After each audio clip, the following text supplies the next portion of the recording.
Hey everyone, and welcome to part 3B of the vertical vivarium conversion miniseries. It's not so much a miniseries anymore, but there's a lot to cover and 3 more vivariums to make. In lieu of this, I wanted to show you an easier technique for making a drainable false bottom. I know that many of you aren't comfortable drilling through acrylic or glass, or have the materials necessary for the previous false bottom. Anyways, this one is nothing like that. To begin, we will start by making a measurement. Determine how deep you want your false bottom and substrate layers to be. In this enclosure, I'll have roughly a 1 1/4 inch deep false bottom and about 1 3/4 inches of substrate, so I will need roughly a 3-inch long piece of PVC. Here I have a 3/4 inch piece of CPVC. You can go thinner than this, but I would suggest staying in the 1/2 to 1 inch range when choosing your pipe. In order for this false bottom to work properly, we have to create a notch on the bottom of the pipe. You could do this a number of ways, but I will show you a safe and easy way that I was able to pull this off. First, mark the pipe as seen here.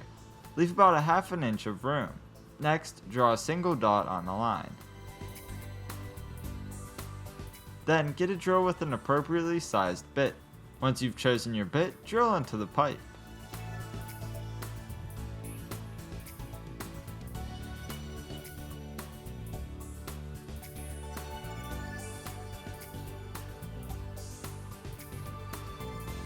Now we will need a saw. For the best results, use a fine-toothed saw like this. Cut right along the line you drew just a bit ago.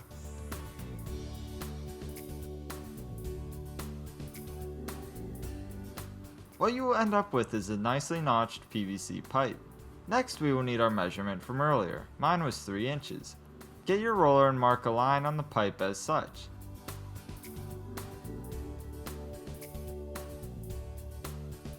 Again, let's take the pipe to the edge of the table and cut along the line we just made. Afterward, you will have a drain apparatus that looks something like this. To finalize this piece, run it on the edge of some sandpaper to remove any frays.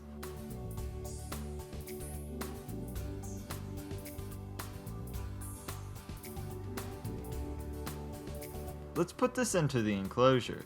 You can place it anywhere, but here are my suggestions. Put it in a place that you can easily access it, and leave a gap between the pipe and the side of the tank.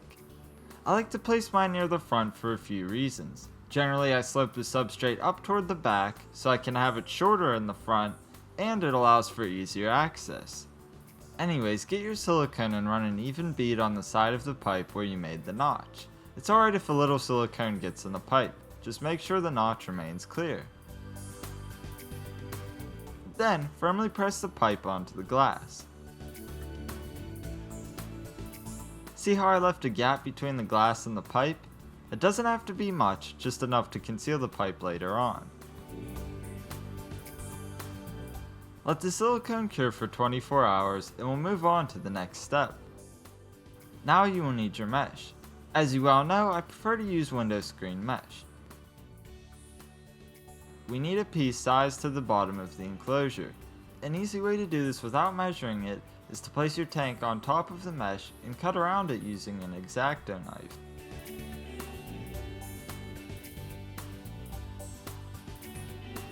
Next, we will need to flip the enclosure upside down.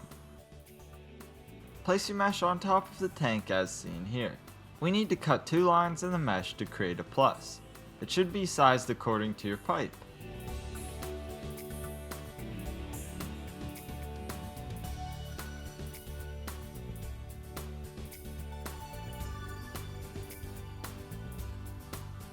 What you will end up with is a hole that looks something like this. We're just about ready to complete this project. All that we have to do now is get our components into the enclosure. To save yourself some frustration and keep the pipe clear of excess debris, cover it up with a piece of tape. Now put your drainage element into the enclosure.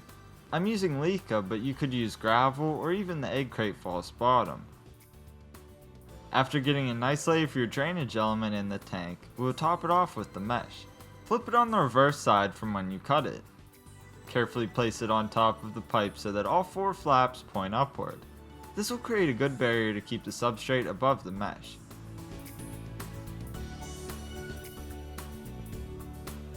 Your new drainable false bottom is done and ready for action.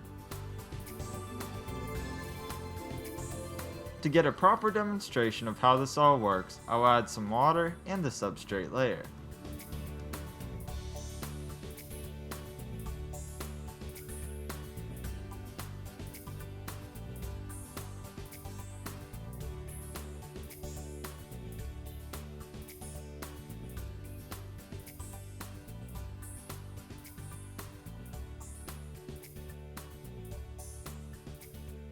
What about that exposed pipe sticking up through the substrate? No worries, get a piece of cork bark, moss, or anything you can think of and place it over top of the pipe. Choose something that you can easily remove when necessary, like this cork bark. Even with a thorough inspection, you cannot tell that a drain pipe is in this vivarium. How do we go about draining this though?